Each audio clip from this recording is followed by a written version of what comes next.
Ipinagbabawal ng dumaan ang mga truck na may bigat na 15 tons pataas sa Buntun Bridge sa Cagayan. Dahil umano sa lumalalang kondisyon ng istruktura na nakitaan na ng mga butas at bitak sa deck slab nito. Inabiso ng DPWH ang mga lokal na pamahalaan ng Solana at Tuguegarao City para sa maigting na implementasyon ng kautusan. Ang paghihigpit ay ipinag-utos kasunod ng pagbagsak ng Cabagan-Santa Maria Bridge noong February 27. Inihayag ng DPWH na ang itatagal ng lumang tulay ay nakadepende sa pagtutulungan ng lahat ng sektor. Ang Buntun Bridge ay halos 56 na taon na pinakikinabangan ng mga motorista. Ito ang nag-uugnay o nag-iisang tulay na nag-uugnay sa Tuguegarao City at Solana at sa iba pang karatig bayan.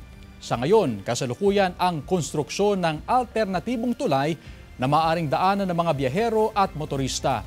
Habang ginagawa ang main bridge at gumawa ng craneway ang DPWH upang pansamantalang may madaanan ang light vehicles upang lumuwag ang trapiko sa Buntun Bridge.